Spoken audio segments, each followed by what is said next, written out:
કરમસદ આણંદ મહાનગરપાલિકામાં સમાવિષ્ટ બાકરોલ ગામમાં ભારે વરસાદ બાદ અનેક રહેણાંક વિસ્તારોમાં પાણી ભરાવાની ગંભીર સમસ્યા સામે આવી છે.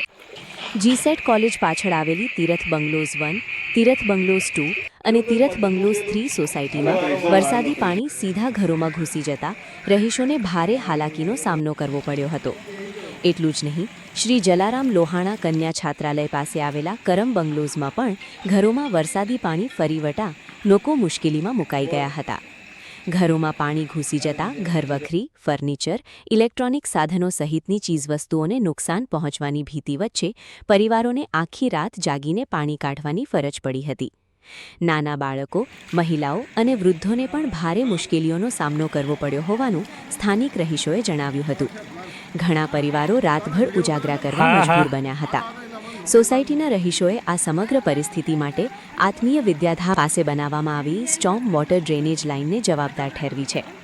રહીશોના આક્ષેપ મુજબ ડ્રેનેજ લાઇન રોડની સપાટી કરતાં અંદાજે 2 ફૂટ ઊંચી બનાવવામાં આવી હોવાથી વરસાદી પાણીનો યોગ્ય નિકાલ થતો નથી. પરિણામે વરસાદી પાણી રસ્તા પર ભરાઈ રહે છે અને ત્યારબાદ ઘરોમાં પ્રવેશી જાય છે.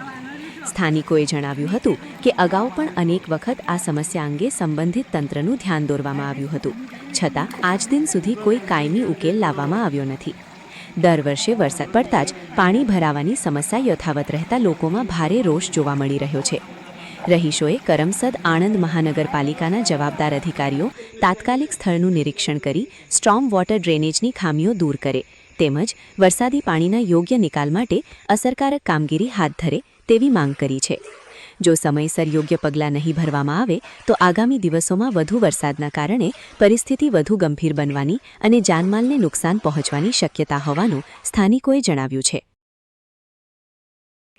મારું નામ ભૂપેન્દ્ર પટેલ છે. તીરથ 2માં 53 નંબરના મકાનમાં રહું છું. અમારી સમસ્યા એક જ છે નગરપાલિકાને કે આ જે વરસાદી પાણીનું જે લાઈન કરી છે આ લોકોએ તે રોડ કરતાં 2 ફૂટ ઊંચી કરી છે. એટલે અમારે સોસાયટીનું પાણી અને આ નાના બજારનું જે આવતું પાણી એકે બાજુ નીકળતું નથી અને અમારા ઘરોમાં અત્યારે અડધા ફૂટ જેટલું પાણી છે. તમારે શું માંગે છે? જે કંઈ નિરાકરણ લાવવાનું હોય તોડી નાખો ને કે પછી અમારે કંઈક એનો રસ્તો કરવો પડશે.